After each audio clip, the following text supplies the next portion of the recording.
Well, hello gorgeous people, it's Sparkle Tart here with the Touching the Soul YouTube hop.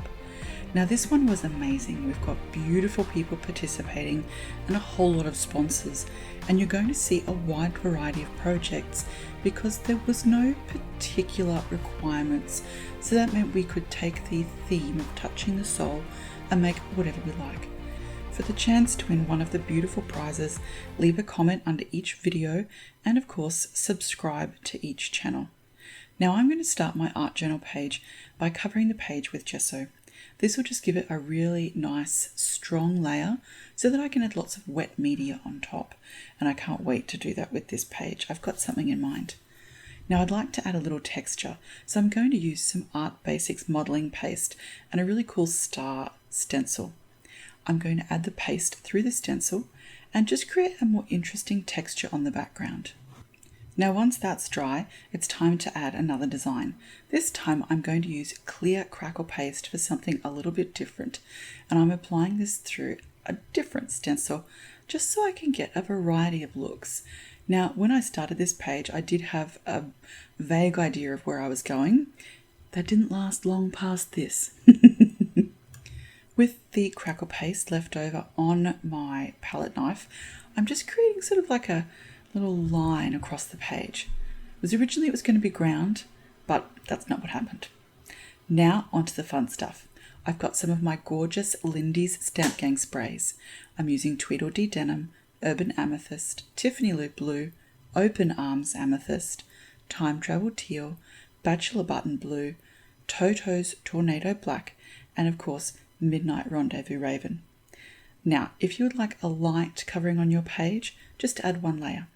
I'd like something a bit more messy, so I've added water to begin so all of my colours spritz right over the background and spread around. I'm starting with the gorgeous Midnight Rendezvous Raven, and then add a pop of colour with Urban Amethyst. Now, you're really going to want a paper towel on hand because this first layer is messy, because you really want the colours to wick and spread. Unfortunately, that means they run left, right, towards the middle, everywhere. So grab that paper towel and blot. Make sure you don't end up with a mess. You will need to dry this between layers, but if you want the colours to blend like I do, you need to leave it wet for at least a little while so that they can run and puddle. It's a bit of a fine line, and you might need to try a couple of different times to get the look you're after. Now, the beautiful Tiffany Lou Blue adds this amazing pop of not only blue tone, but blue shimmer to the piece, which is beautiful for galaxy backgrounds, which is what I'm going for here.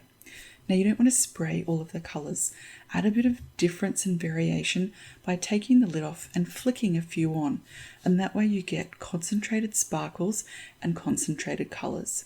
Now, at this point, you can decide to leave it light and bright like this, or do what I'm doing and going with some black.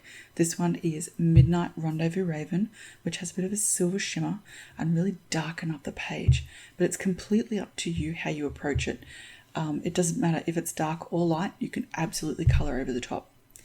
Now that you've got all of the base colours on, dry it off partially, especially around the edges, and then add a bit of dry gold powder. Now this is from Schminky, and it is gorgeous stuff, and you can add it like me so you get sort of pops of gold, or you can mix it together with some water or other medium and paint with it for the most gorgeous rich gold colours.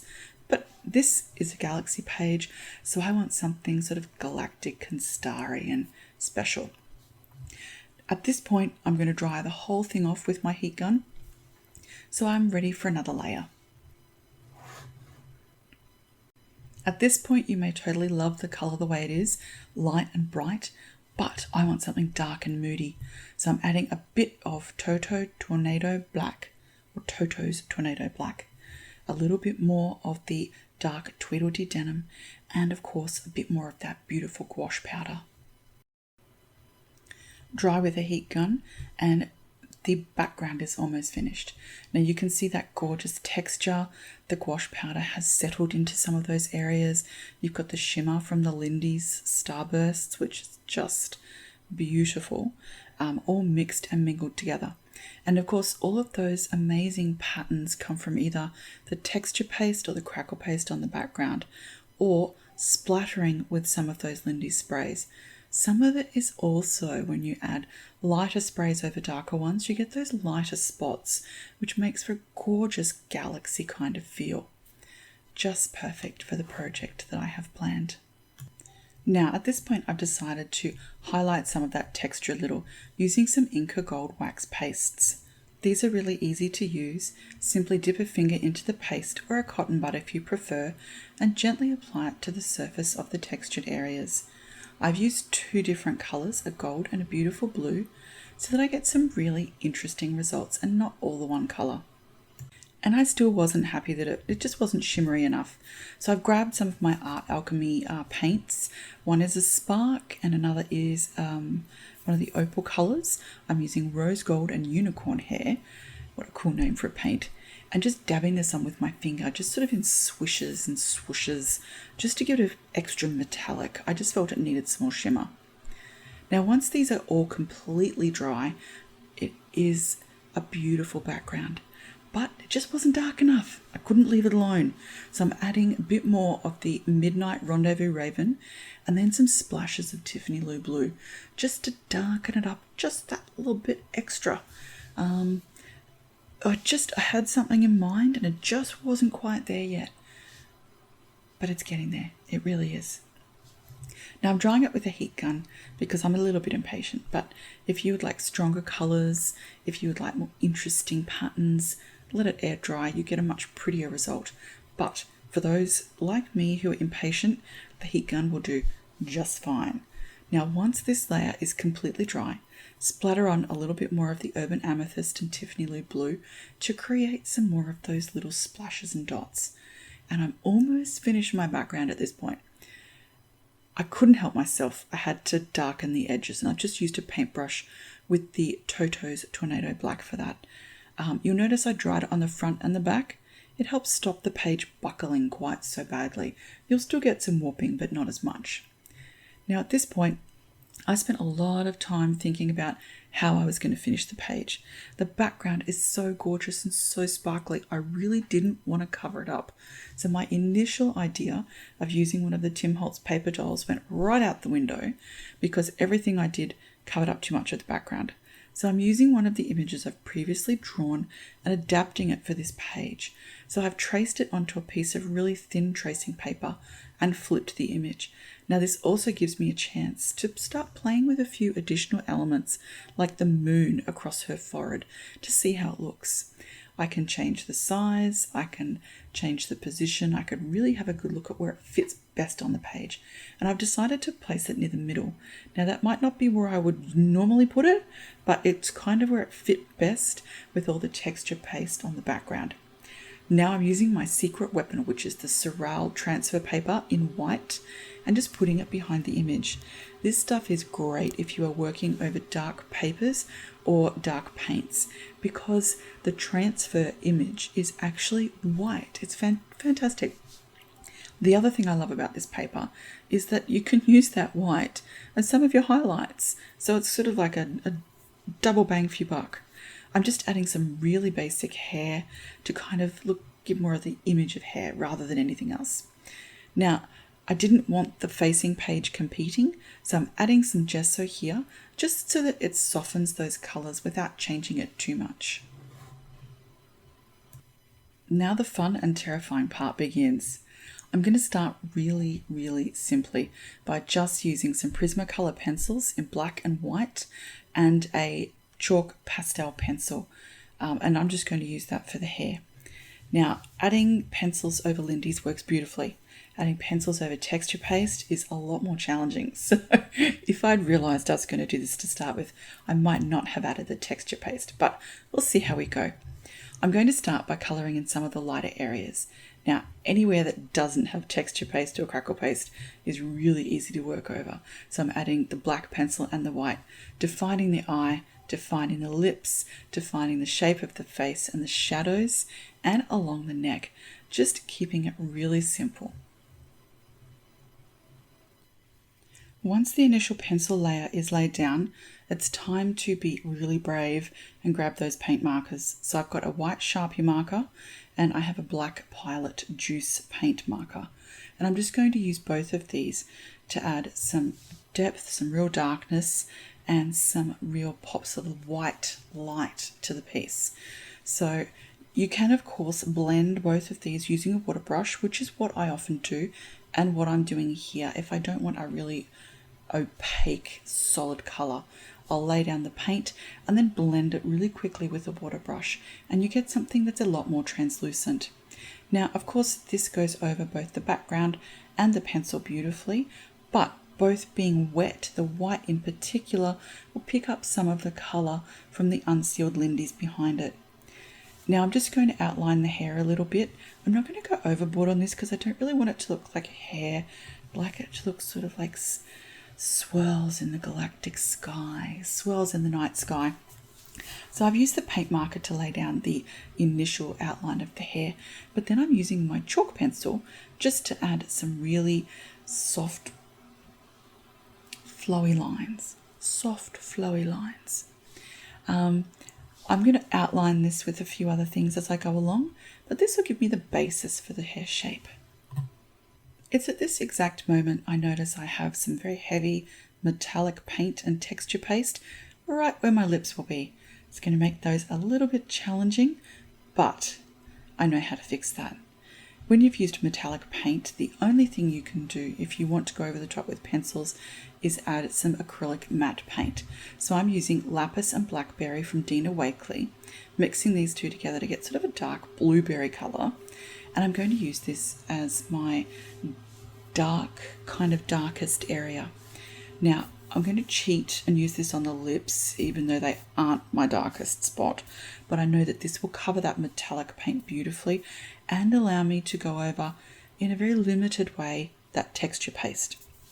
I'm also going to use this same mix, just with a little bit of water added, so I can darken some of the areas of the face. At the moment, she's kind of part of the galaxy. I'd like to bring the face forward a little bit, so I need to define it a bit more. Now you'll notice I'm not adding it everywhere because I don't want to take away all that beautiful colour in the background. So I'm just using it to kind of define the shadows or the shape of the face, if that makes sense. So I'm going around the edges where it's darkest, going over some areas of the nose, and at the moment she's getting into the ugly phase of the art journal page. I always hit this where I look at it and think, ugh, what have I done? How am I going to come back from this? But I know it's one of the phases that my work goes through, the ugly phase. But it also gives me a really great base to add more light, more colour, and just more everything on top of it. Now I'm using the leftover, let's call it blueberry colour, which is the mix of those paints, to outline the hair swirls. Now I'm not really making them fat or chunky.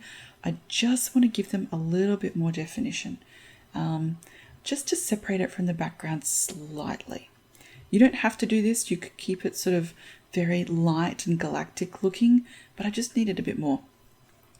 Now that I've got that paint dry, it's time to go back in with those beautiful Prismacolor pencils yet again and add some highlights and some depth and darkness. So most of what I'm doing now is just using the Prismacolor pencil really lightly over that paintwork.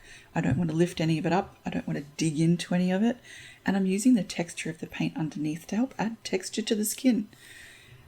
It's really fantastic that at this point you can go and remove any of that pencil with an eraser if it's not quite looking right. But me, I'm loving how it's going. So I've grabbed the blender pen and just used that to go over the top of both the black and the white. I'm using my original image as a reference, just so I can sort of take the bits I liked from it and then change it up a bit, because I want this image to have its own personality. You can kind of see that these two look related, but they're not exactly the same. Once you've got the pencil down, it's time to get bold yet again. So I'm going to use some of my Polychromos Faber-Castell pencils over the top in blues and purples, just to add a hint more colour so I can kind of cheat and add some shading. I really needed to add a ring around the iris on the eye and define the lips a little bit more. Now you can go over these darker paint colors, these acrylics, with lighter pencils and get some really interesting color combinations. Of course, the paint and the pencil don't blend, but they do work really well together, and I kind of love how it looks. Now, of course, use the eraser if you need to, and the blender pencil to really soften out some of those colors. They just look so pretty. And apart from the odd star and bit of texture paste that I'm having to work over, I'm actually finding this really, really easy. So I highly recommend trying your pencils over the top of your painted work. Now it's time to add a little bit more light to the image. So I've got my Sharpie marker and I just blend that with my fingers. I'm not exactly the world's neatest crafter, so I use my hands and fingers a lot. You can see me just getting in there with my finger and smudging. And I find that that's a really great way. I like to use that to get in touch with my piece. Puts a little bit of my soul into my artwork because I'm using my hands in there to help create. So I'm just using the blender to help soften the colors I'm adding and just sort of get the face shape, add a tiny little bit of darkness or depth to certain areas, and then that blender pencil to smudge it all out and really blend those colors so it looks like it was part of the background and not pencil work over the top. Define the edge of the moon a little bit. I'm finding it really difficult to get that moon white enough, so I'm going to have to do some fancy work at the end to make that happen. Once you're finished with the pencils, go in again with that black Pilot Juice paint marker and add more darkness to the piece. It's those final touches of really dark colors and really light colors that help all the other colors pop. And it seems kind of crazy that by adding black and white, the other colors will look brighter, but they do. Try it in your own work and you'll see that that is exactly what happens. Now we're almost finished. I'd like to add some stars coming off the sort of crown, the moon. So I've got two beautiful stencils and I'm just using the spots, the circles, to make a little star pattern. So I'm going in first with my Prismacolor pencil to sort of give a barrier between the colors on the background and the white paint pen that I'm about to add over the top. Mix and match the stencils to make the kind of pattern that you would like to create on your own piece. Once you've created the basic star pattern, get brave. Time to add some splatters with the paint markers. Now, cover the face. You don't want splatters everywhere. Prime the paint nib and then just whack it with a paintbrush or whack it over a paintbrush like I'm doing. Really simple, really splattery, and very random. Now, to help define that original pattern that I'd made with the stencils, I've got some Dr. P.H. Martin's Bleed Proof White, and I've got it on the tail end of my paintbrush, and I'm just dabbing it on like it's a dot painting. And this will make beautiful dotted patterns that don't have any color from the background showing through.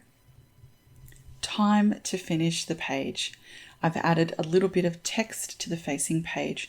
The moon is magic for the soul. And a Tim Holtz sticker down the bottom. Those who don't believe in magic will never find it. And I just put a little gauze behind. I'm also about to use my chalk pastel pencil for the very last element that's going to go on the page. I'm going to create just a bit of something a bit like the Milky Way, a bit like a galactic cloud. Now it's not going to work particularly well because there's a lot of texture paste back here, a lot of paint, and of course that bleed proof white is raised. So I'm just going to scribble it on and then smudge it with my finger, and this will just create the final element in my galaxy background. And my Moon Magic page is complete. I love how I've used a piece of my own artwork and recycled it, but it looks so different and it's kind of got its own personality with the changes that I've made. I love the way the galaxy looks. I love the face. I love the little bits of shimmer peeking through and then the flat color from the paint and the pencils. You can see how beautiful this looks over the top of each other. I highly recommend you try the combination of acrylic paint and pencils and Lindy's and pencils. They work beautifully together. That background, I love how it shines through. I really have enjoyed creating this page. I've learned a lot just by experimenting and seeing what goes over each other, what I can do. That chalk pastel worked beautifully over that background, but in a really soft, subtle way. And I love it. I love the combination. I'm totally using this again. So I hope you've enjoyed my contribution for this beautiful hop.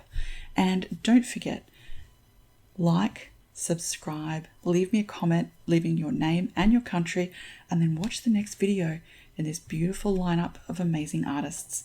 Have a fantastic day, and may your day sparkle. Thanks for watching. Bye.